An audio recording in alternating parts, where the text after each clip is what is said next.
everyone, welcome back to our chemistry class. Let's start up today's class with the inspirational quote. Never regret a day in your life. Good days bring happiness and bad days give you experience. In our previous class, we met Daubernier and learnt about their attempts to make a classification. Today, again, we are going to go there and meet them. So, what are we waiting for then? Hop inside, guys. Buckle up. Let's go. Yeah, we are here now in 1869. Oh, well, look, John Newlands is here to welcome us. Hello students, welcome. You're here just in time. Just now my friend arrived from Russia. Let me introduce him. He is Mendeleev, a Russian chemist, who is one of the most brilliant minds alive. Hello children, I am Mendeleev. I've made a table which I call the periodic table. Am I right, John? Of course, Mendeleev has finally made it. He has classified all the elements into a table. He has classified 63 elements, which is all the elements which we have found till now. He will be able to explain his discovery better than me. Thanks, John. Children, I classify the elements based on atomic mass like John did. I examined the physical and chemical properties of all these elements. I chose oxygen and hydrogen as they were very reactive. To find out the oxides and hydrides which were formed by the elements with oxygen and hydrogen. This was one of the basic properties which I used to classify them. I took 63 cards and wrote the names of 63 elements on them. Then I pinned the elements which had similar properties on the wall together.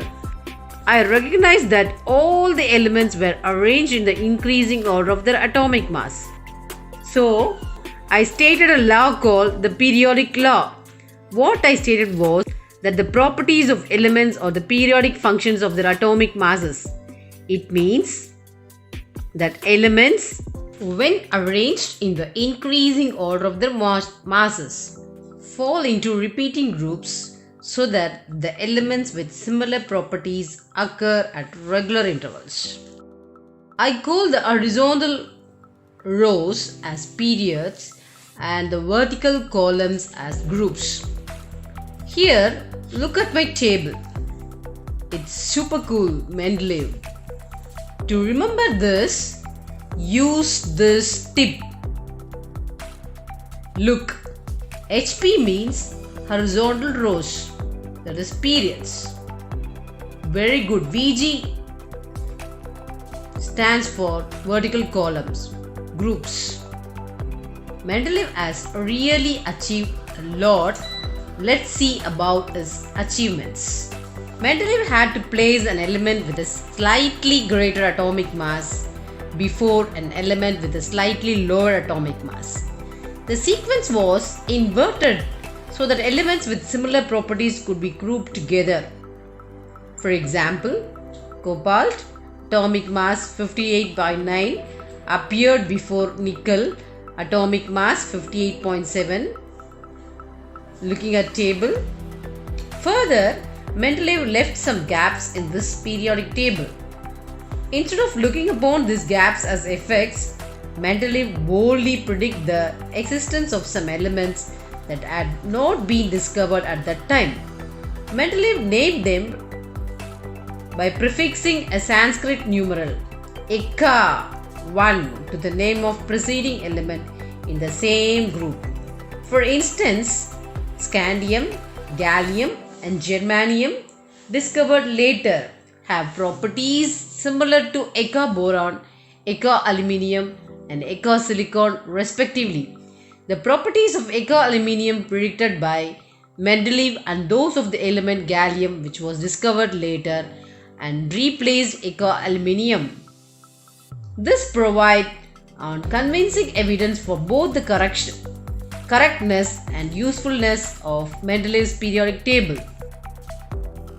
Noble gases like helium, neon, and argon were discovered very late because they were very inert and present in extremely low concentration in our atmosphere.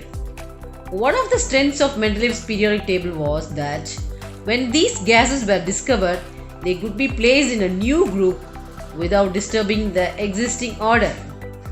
My friend named Henry Moseley, who is really an expert in this field, has come here to review in Mendeleev's table. He will let us know about the defects in Mendeleev's table.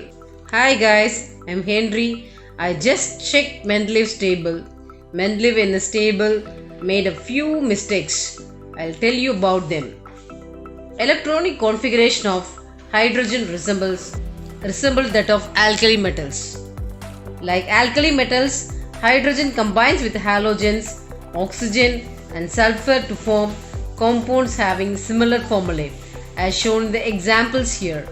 On the other hand, just like halogens, hydrogen also exists as diatomic molecules, and it combines with metals and nonmetals to form covalent compounds.